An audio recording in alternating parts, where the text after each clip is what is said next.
मन की शांति और मौन का महत्व क्या है। एक बड़े ब्राह्मण विद्वान मौलपुत्र एक दिन अपने 500 शिष्यों के साथ बुद्ध के पास आए। उसके मन में बहुत सारे प्रश्न थे और उसे उनके उत्तर चाहिए थे। बुद्ध ने एक शर्त रखी, 1 वर्ष तक मौन रहकर तभी वह उत्तर देंगे। मौलपुत्र के मन में संदेह था, 1 साल तक मौन रहना कठिन हो सकता था और क्या पता उत्तर सही हो या नहीं।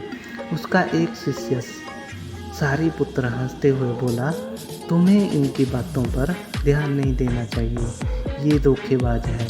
मैं भी इनके पास प्रश्न लेकर आया था, इन्होंने मुझे कहा था 1 साल मौन रहो और ध्यान करो।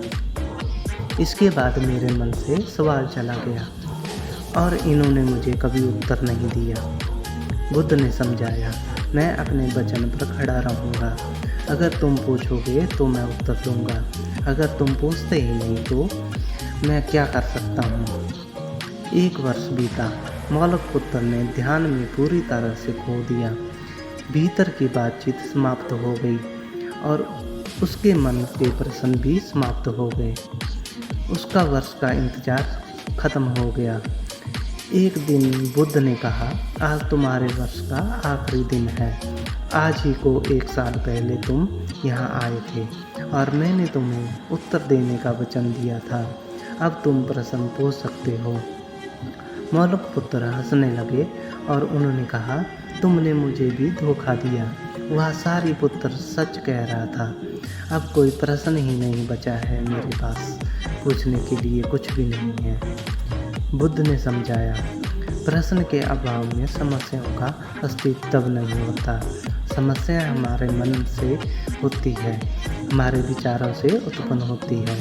अब हमारे मन के सारे प्रश्न गायब हो जाते हैं, तब हम सच्चे मौन में पहुंचते हैं। इसका मतलब है कि मन की अवस्था तब होती है जब प्रश्न नहीं रहते और उत्तर समाप्त हो जाते हैं। मन के प्रश्न रहित स्थिति में ही सबसे उत्तम होती है, जब आपके मन के उत्तरों की कोई आवश्यकता नहीं होती। ध्यान का मकसद होता है प्रश्नों को दूर करना। जब आपके मन की बातचीत रुक जाती है तो आपका मन एक निरंतर मौन की अवस्था में पहुंचता है और